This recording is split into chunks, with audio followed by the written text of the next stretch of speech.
When you think of teriyaki, you probably think of chicken or beef first. And for good reason, because they're the classic go-tos on almost every menu.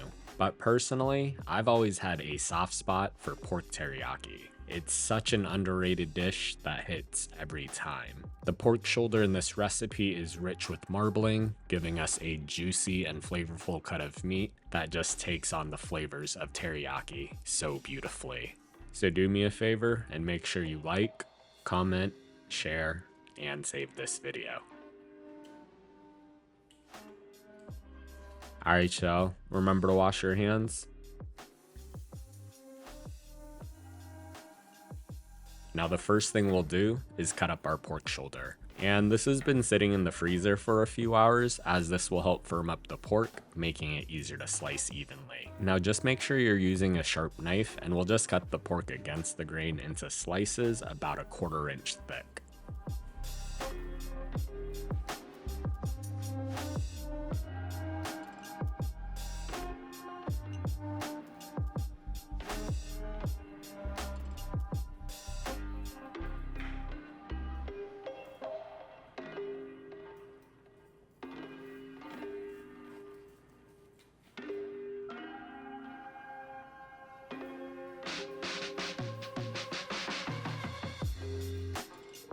Once your pork is all cut up, we'll get that into a mixing bowl and set that aside for now.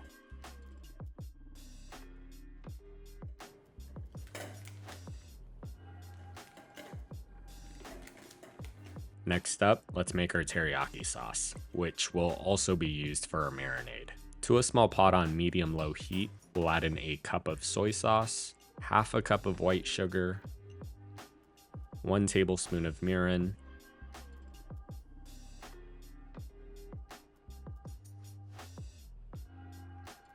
and 1 tablespoon of your favorite sake. And I'm personally using Blue Phoenix Vietnamese American rice wine.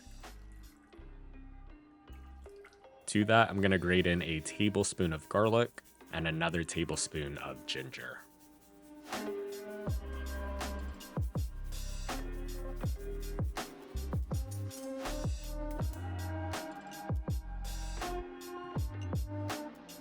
We're gonna bring this up to a low simmer, and then you can reduce the teriyaki sauce to your desired consistency. And I will say that I personally like my teriyaki sauce a little bit on the looser side, but if you like yours a bit thicker, feel free to add in a cornstarch slurry as well. When your teriyaki sauce is done, remove the pot from the heat and let that cool down to room temperature. We'll pour the teriyaki sauce into a squeeze bottle, and we'll use half of this to marinate our sliced pork shoulder, and we'll save the remaining to use to finish our dish later.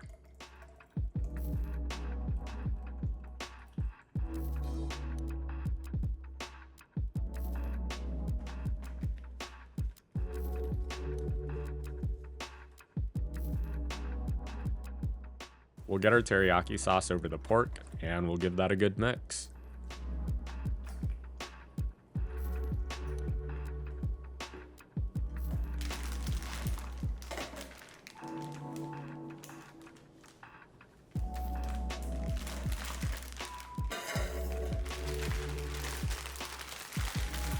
Let the pork vibe out in the fridge for at least an hour, but for the best results, overnight is better.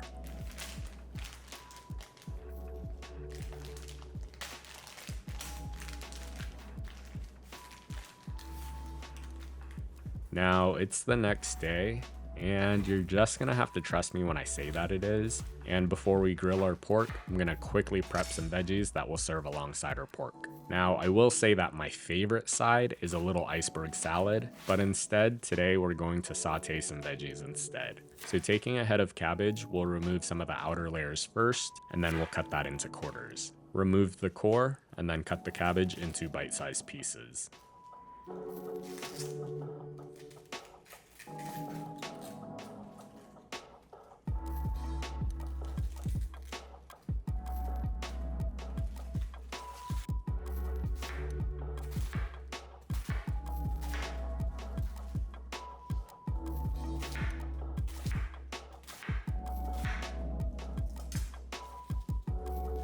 Then I have a large carrot, and we'll just peel that and then cut that into slices on a slight bias.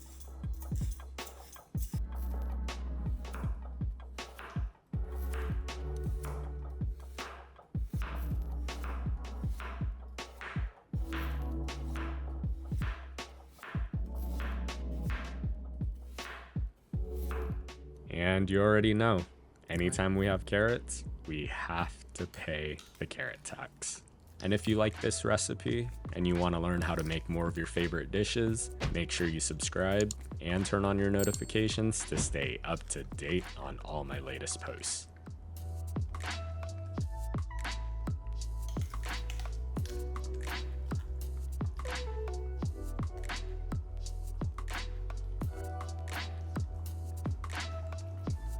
Now to cook the cabbage and carrots, I have a frying pan on high heat and we'll add in a splash of oil. Add some of our cabbage and carrots into the pan and we'll season that gently with a pinch of salt.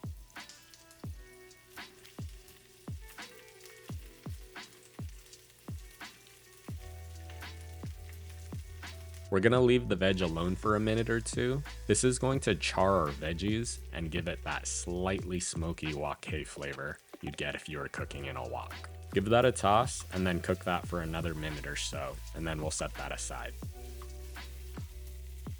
Now for the pork teriyaki, make sure you preheat your grill to 400 degrees, and then we'll add the marinated pork directly on the grill grates. Now, because our pork is pretty thin, this should only take a few minutes to cook through, somewhere between 3 to 5 minutes, flipping halfway in between. Just make sure that you cook the pork to a minimum safe internal temp of 145 and get some nice grill marks too. Pull the pork from the grill and let that cool down slightly, and then we'll cut that into slices. And then it's time to plate.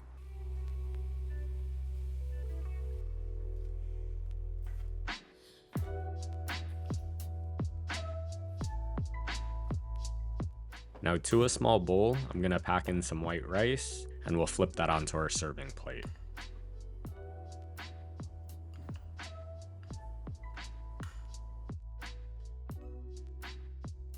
Add some of our sauteed veggies that we just cooked.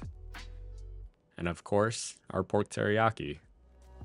We'll squeeze some of the teriyaki sauce over the pork, and feel free to add some over the rice and veggies too. We're gonna garnish our plate simply with some sesame seeds, and just like that, you've made an incredible pork teriyaki at home. As always, the recipe and measurements are on my blog at feedthepudge.com. And if you've made it this far, let me know in the comments section, what's an underrated dish that you absolutely adore? Thanks for watching, and I hope you enjoy.